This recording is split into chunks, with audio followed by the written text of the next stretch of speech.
Welcome back to the Brunson Podcast. You guys will not believe this. I literally got 12 minutes into my podcast and realized the microphone was not turned on. So, from what I'm seeing now, it's actually working. That's exciting. I am a little bit upset right now. So, we're going to start back from the top. You guys missed out. I really feel like I was on a roll there for a second. So, okay, let me gather my thoughts here for a second. I just hit play. I didn't really even take a chance to kind of consider that my brain was totally somewhere else. So right now I am in my cousin's pickup because it's the only quiet place that I could find. I'm using my brand new microphone, which I'm very excited about, by the way, and I hope that it is better audio quality than what I've had in the past. I've gotten some amazing feedback, and by the way, thank you all so much. I feel so supported right now. I've had a lot of people reach out to me and talk about how they've been listening to the podcast, talk about how it's, for a lot of people, it's been very inspiring, which to me is just super exciting because these ideas are cool to me, but I've never had the chance to really record them, I guess, and put them out there. Anyone that spent any time around me knows that I'm the thing that won't shut up. Like, if you get me talking about self improvement and about acquiring skill sets and about kind of crafting your own character, about being deliberate about your life and choosing your path, I am the fountain. I just flow. And I will talk for hours. And everyone that knows me well knows that. So thank you all so much for the support. It means the world to me. And the feedback. The feedback has been also critical. And one piece of feedback was, I've heard from a few people, was like, hey, it's really good, but it's really hard to hear you. I was like, actually, don't worry. I just ordered a microphone, so hopefully this is helpful.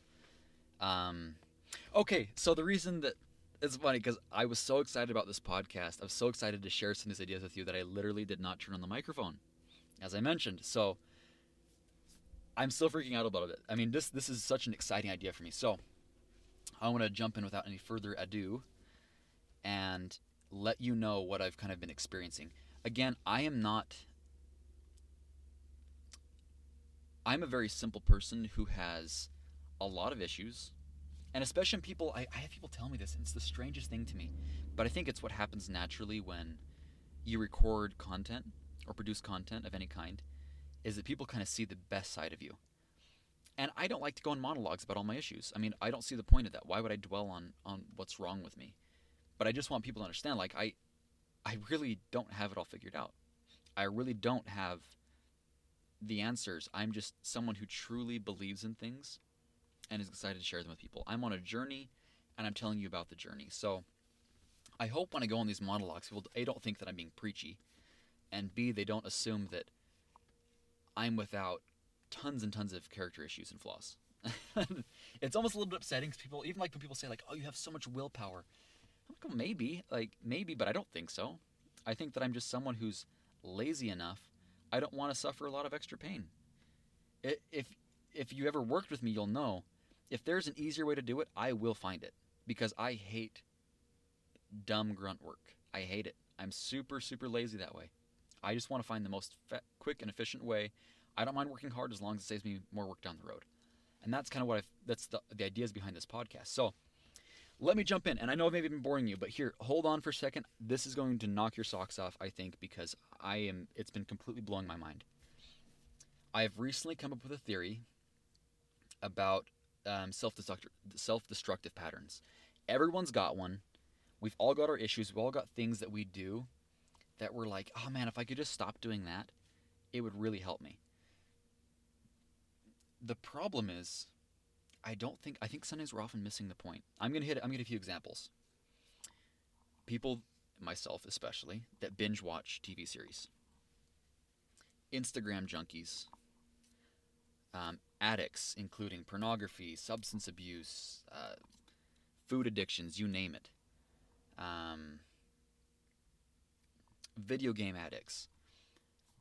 All of these things are very familiar to me. Every one of those I just mentioned, well, I don't do drugs, I don't drink, but every single one of those issues is familiar to me, and they're all things that I've dealt with and experienced. People are often very surprised to find out that I am a total movie addict. I love movies. I can watch 3 movies straight, no problem. People are like, "Well, you seem like such a high achiever." I'm like, trust me, There's very few things I love more than just turning off my brain and watching movies. I love video games. Um, my parents actually never let us have video games in the home. I think that also created something of a deficit for me, where now I'm just kind of like, not now, but there I went through a phase where I just loved video games. I just couldn't get enough of them. My mom told me if I ever bought an Xbox, she'd throw it away, so I didn't do that. Um, my mom was the real deal. If you know where you know what I'm talking about. Um, I went through all of these things that I do systematically. I said, okay, so Brunson, why does Brunson binge watch Netflix? Really, what's going on in your brain?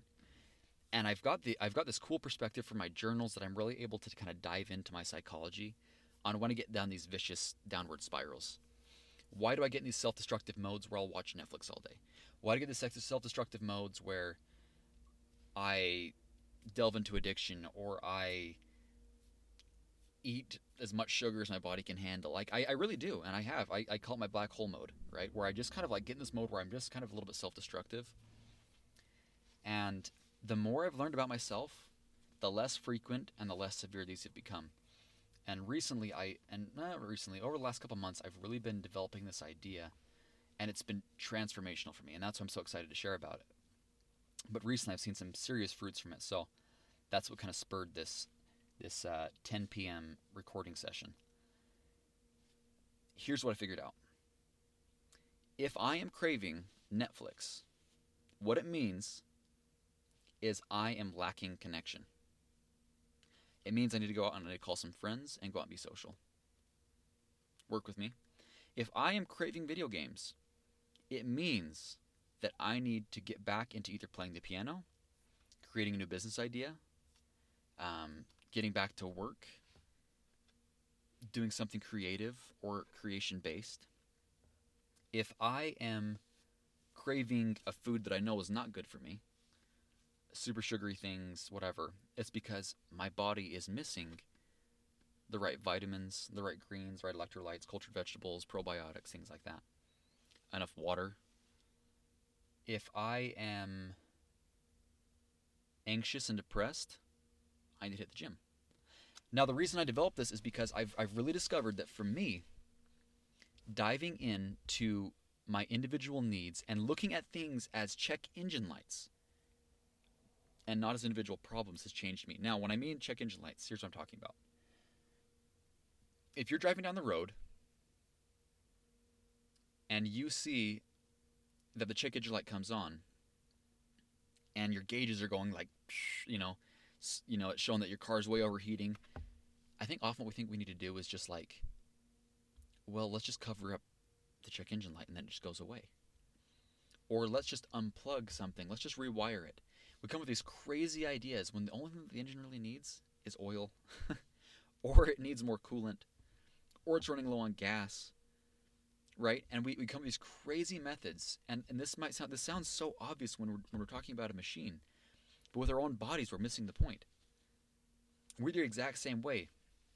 Something that I have dealt with, and I know a lot of young men have, and a lot of my friends especially, is pornography, which is something that's really like a personal a thing that's caused me a lot of reflection now, is because it's such an odd thing. When you really think about it, it's a very strange concept. And people, when they say, "Oh yeah, pornography is about sex," I'm like, "Do you know what you're talking about?" Then I've read a lot of books on it now, and I've got friends, and we talk about it really openly because it doesn't help to pretend like it's some kind of secret. I mean, find me a guy that's never looked at porn. That would be a real surprise. But what's been so fascinating about it is if you change your perspective to this is a check engine light and not I need to just put tape over the problem, it changes everything. A lot of guys, I hear them say this. Oh man, I just wish I could kind of like quit, and just stop doing it. I'm like, okay, and what are you willing to give up instead? Like, oh, and really after like this conversation, I'm like, what you're really telling me that you want is to change nothing in your life but extract that one thing. Yeah, yeah, I don't want my life to change. My life is great. So you're telling me you want to still sleep in until 12, watch all these movies that are chock full of nudity, play video games the rest of the day, and still like never ever have this temptation in your life again? Really? Is that what you're really telling me? Or yeah, I just really wish I could lose the weight. Okay, but are you willing to like actually cut out the Chick-fil-A? Well, no, because I love Chick-fil-A. So what you're looking for is a magic solution. And then that's when they get into liposuction, and that's when they get into these crazy, like, I'm not saying crazy. I mean, every person's individual, and how, what the needs are is super individual. But my point is that I see a lot of people who really the solution is very, very simple, but they're just trying to cover up the check engine light. They don't want to actually address the actual needs behind the check engine light. For me, it's like, man, I just really want to watch Netflix all day. I don't go, wait, that's weird. Why would I want that? I'm an achiever. I'm a producer. Why would I want to sit down and watch movies all day? If I'm doing that, I'm covering up that check engine light with a sticker and saying, like, I'm just gonna pretend this doesn't exist anymore. So the whole paradigm shift for me has been deal with your needs and deal with them preemptively. It's really, really hard if you're craving Chick-fil-A to be like, oh, now I'm gonna start dealing with my needs. It doesn't work that way. You deal with them way before the check engine light comes on. You don't wait for the engine to start overheating and start steaming out the front before you go, I probably should put some more coolant in there. Like that's the wrong time to do it. You do it way before. You take care of those needs way before. And if you're able to do that, you save yourself so much pain. So much pain. So I want to give you guys a peek into my morning system, and hopefully this will kind of help explain why I do what I do. Um, oh, another great example that's really close to home for a lot of people, myself included, is anxiety and depression. I've not been immune from that. I'm not considering myself someone who is chronically depressed or has needed to medicate for it, anything like that. I get the blues, man. I do. I get down and I get really anxious sometimes. Here's what I found though: is exercise. It literally is like the golden ticket for me. If I am feeling anxious and depressed, it means that I did not exercise enough recently. Every single time. Every single time. If I'm not pushing my body, it's like something in me knows it and I become crazy anxious. It's like, but you think about anxiety, it's this I need to go, go, go thing. We're hardwired for thousands of years. We have been hardwired to chase down lions, right? To hunt antelope out in the fields. Like that is our roots, is the hunter gatherer. And then all of a sudden, what, 20 years ago, we became pretty much cyborgs. We sit in an office all day and look at computer screens all day. It's no wonder that we become anxious, depressed. Anxiety and depression is rampant. And we act surprised, but really the solutions are probably pretty obvious, in the sense that you cannot be happy if you are sitting around all day. You can't be happy if you're not addressing the individual needs of your body. Life is changing, the world is changing, and we have to adapt according to our needs as that change occurs. So, here's my system. Every morning, I wake up, I do a 20-minute exercise. My exercises are barbaric. They're HIIT routines. I do EMOMs, so every minute on the minute. Um, and they're pretty gnarly. I mean, they leave me by minute 20. I'm about dead, and that's the goal. I don't have time though. I don't have time to go to the gym for 2 hours like some people. I really don't. I also know that convenience wise, I had to build a system that I could do anywhere. So I developed three separate exercises that target legs on one day, chest and arms on another day, and back and core on another day. And that's it. That's all I had time for. So I do my 20-minute system. It's super simple. It's all calisthenics. It works well for me as a man because of the way my body type is. I'm super light. I built that around my needs. 20 minutes, that's the way that I do it. That guarantees that I get a really good exercise in every day, no matter where I am, no matter what I'm doing. I always have 20 minutes. I take a shower, and then I really pound on my electrolytes. So lately, I've been doing a lot of research into types of drinks I can make that are good for me. And so, like, Gatorade is not good for you. Sorry for the disclaimer. But what I'm doing is water with apple cider vinegar, lemon, salt, um, and stevia, and ginger. And that's kind of what I've been shooting for lately. And I just pound my body full of electrolytes. And what that does is it takes care of all of my hydration needs. A lot of my cravings come from being dehydrated, so I figured that one out.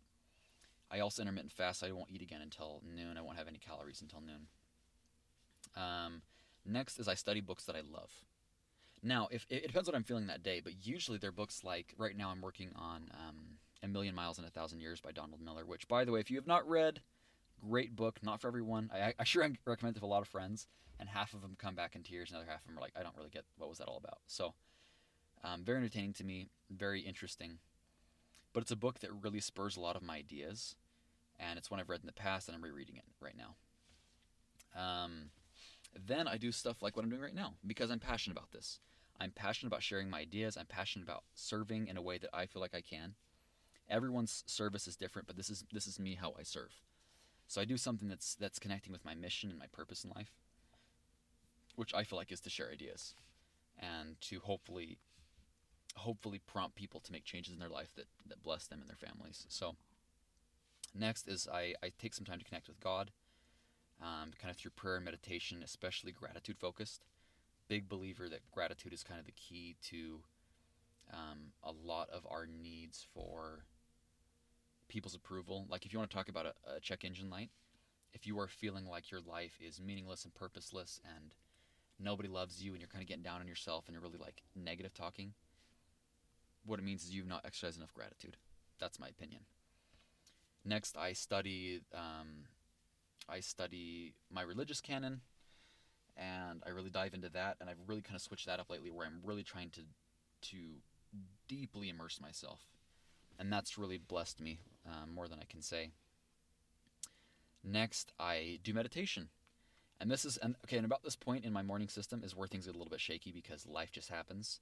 So I've listed them in accordance with the most important to me. Things that I feel like are going to most benefit me. Some of these I'll actually switch over to the evening. Occasionally, if I need to, I'll switch over scripture study towards the evening because it's something I can do for a few minutes before bed if I need to. Um, but anyways, yeah. Then I go. So I have my meditation. For me, this is a way to cope with a lot of my emotional needs. If this is the check engine light, right? If you are feeling like you care what everyone else thinks, if you find yourself paranoid about what the neighbors think, you find yourself paranoid about keeping up with the Joneses, if you find yourself truly unable to be your own man or woman, and you feel like you're being ruled by the opinions of others, you're missing a lot of meditation probably. Meditation is a great way to get your own headspace. It's really easy. When people are like, I don't know how to meditate, I'm like, you literally do nothing. That's the point of it. You let your brain flow. All you do is you step back and you watch yourself think. That maybe doesn't make sense right now, but trust me, if you keep doing it, it'll start making sense. You step back, you look at your body as kind of a third, like as if you were standing in the corner of the room watching yourself. As thoughts come in, you observe them. You just let your mind do its own thing. And you just sit there and you just be still, which is something we don't do very often. We're just still. We don't listen to anything. We don't talk. We don't try to particularly think about anything. We just let our brain just go wherever it wants to go. And that stillness will totally transform the way that you, um, I guess, cope with others' opinions about you. Next, I do a short planning session, and then at noon, I do my super shake, which is, which is the exact same concept. I'm like, what is everything my body needs to be happy?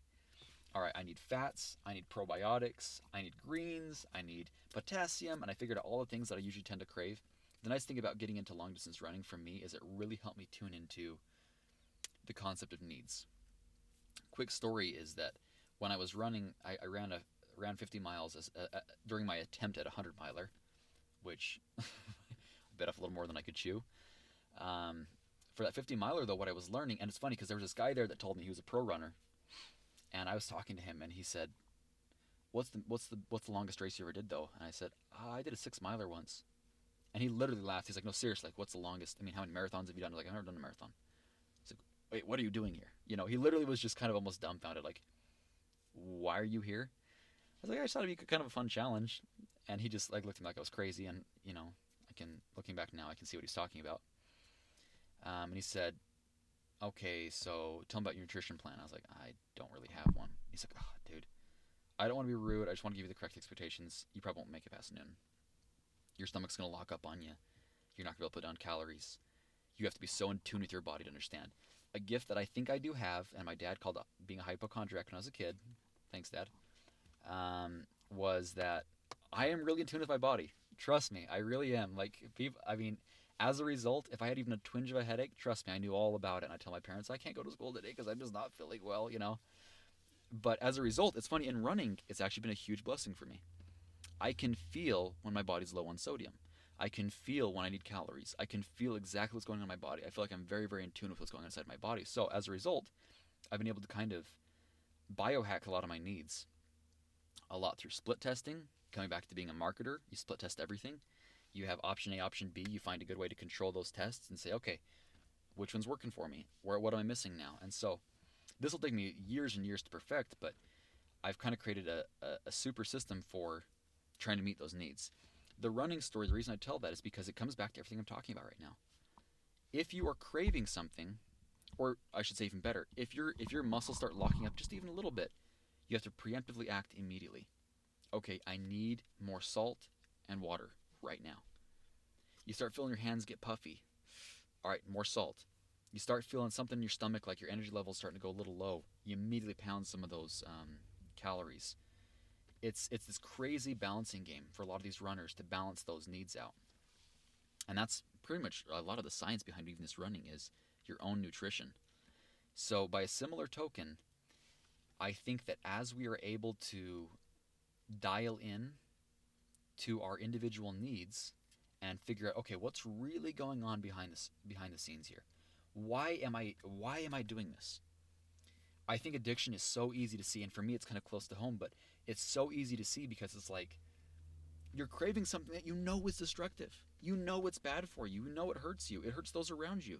Yet you still crave it. Why is that? And again, it's rather than trying to say, "Oh, I just need to stop doing that." That shouldn't be the focus. Find out what you need to replace it with. Find out the check engine light. What's really going on? Plug into the system and say, "Okay, what am I really missing that's making me crave this?" They actually this crazy study. I have to remember. I don't remember where I even heard this from. It might have been on the School of Greatness podcast, but this lady did a huge study into addiction, and she said that they found in Portugal, I don't remember, I think this did this maybe 10, 20 years ago. They did a big study on addiction and found out that the main problem, the reason people suffered with addictive behaviors was because they lacked connection. So they diverted, I think, a huge portion of their addiction recovery funds and their crime funds and a lot of different things into addiction social centers or something like that.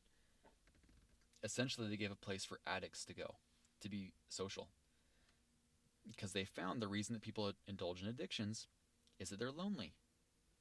And so they said if people are really connecting with people on a deep level, they just stop craving a bunch of addictions right off the bat. For me, that's super real. If my needs are not being met, I crave things that I know are destructive for me. And I don't even talk about addiction. I talk about anything. And a lot of things that are actually addictions, we don't like to label as addictions, like binging on Netflix. It's an addiction. Just saying it out loud. It's an addiction. If you're binging a bunch of sugar all the time, that's an addiction. If you're binging a bunch of caffeine all the time, that's an addiction. There's a lot of these addictions in our lives, and who's to say which one's worse? I think the reason that some get a bad label is because they are so much more destructive, and there's a lot more like problems that are more visible. But frankly, none of them are good, and none of them are going to bless your life long term. And you know that. We know that. That's the point, is that we know these things are hurting us, but we just kind of like, it's kind of like this friend. For a lot of people, I know it is that you're having a bad day, you just go buy a muffin. Like that's the best way to handle it. Eat your emotions.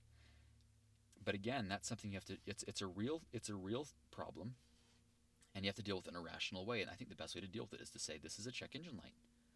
What am I craving that I'm not getting? And I think that as you start to craft, especially, and I'm a big believer in this, especially a morning and an evening system around those needs and say, what do I need to function at my highest level? What needs am I not getting that are causing me these problems down the road? If you start to tap into those, I really think that's what's going to make the difference. I think that's what's going to really change those mindsets. So, man, I'm all over the place, and I don't even know if I talked about half the stuff I plan to, but that is kind of my 2 cents for today. Understand that a lot of those addictive behaviors, a lot of those problems, a lot of those destructive habits, they really do tie back to something much deeper, something much more substantial. And if you really want to solve them, you've got to reverse engineer it. You've got to go back. I think keeping a journal is awesome, especially on the good days and the bad days. I've had to go, okay, Brunson, so you were doing so good here for 3 months. You were just on fire. You're killing it. You're taking on these major projects. You're producing at an extremely high level. Then something happened right here. What happened? Okay, what's that? Okay, and then also, what even caused that upward spiral? What caused you to launch off like that? being able to really reverse engineer those things for me has been super potent, very powerful. So I hope that this has made sense. Again, thank you so much all for the support. Um, I would love your feedback. If any of you want to talk more in depth about this, especially on some, addiction or whatever else, just message me personally. I'd love to chat with you about it. It's actually become a big passion of mine is to talk about some of these things because, especially like, I mean, I'll be in a group setting even, and it's funny because people, it's so taboo to talk about. I mean, just so many of these things, pornography or um, I don't know. I mean, there's a thousand things. There's a thousand things that people are just terrified to talk about in a lot of circles.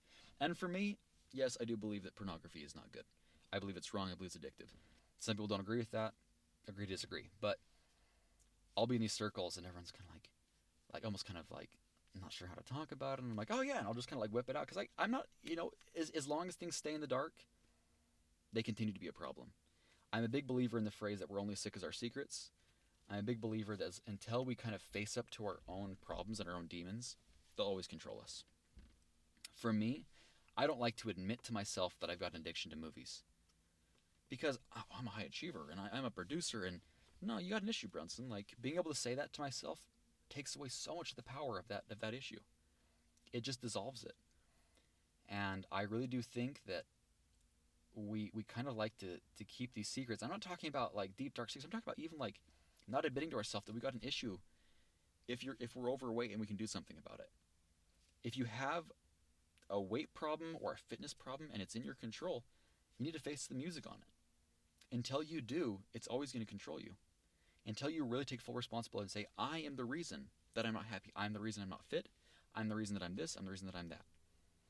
Personally, I believe until you face the music on your own mental issues, whether that's anxiety and depression, you have to really face the music on it and say, okay, whether or not I meant to, there's a pretty good chance that I could have created this. And I'm not talking about everyone. Everyone's there. There's very. I admit very readily that there's people that struggle with things that are way deeper than just behavioral patterns, like some of those chronic issues. But I think for most of us, I really believe this. Most of us, a lot of our anxiety and depression is based on us not meeting our needs, and we always want to think that a pill can solve it. And sometimes it's just not that. Sometimes it's as simple as getting your diet in order, getting your exercise in order, going out and playing in the dirt, getting in nature, and meeting some of those needs. And some of those needs we don't even recognize. But you have to really look back and go, okay, we spent thousands of years literally every day in the dirt, and then one day it just kind of stopped. That has to have repercussions. Like, our biology is going to reject that. So, anyways, I'll get off the soapbox, but I'd love any of your feedback. I'd love to talk more about this for those that are interested. Um, I wish you all the best of luck. I really do believe that we do have the power. We have the power to produce massive change in our lives. We have the power to rewrite our stories completely. And I think that as you courageously look yourself in the eye and face up to your own demons, your own issues, your own problems, they lose their power, and then you can actually begin to have a conversation. Okay, how do I really fix this check? How do I not unplug the light bulb on this check engine light, but how do I actually go and like fix the root problem? So with that, all the best of luck to you guys, and we'll see you on the next podcast.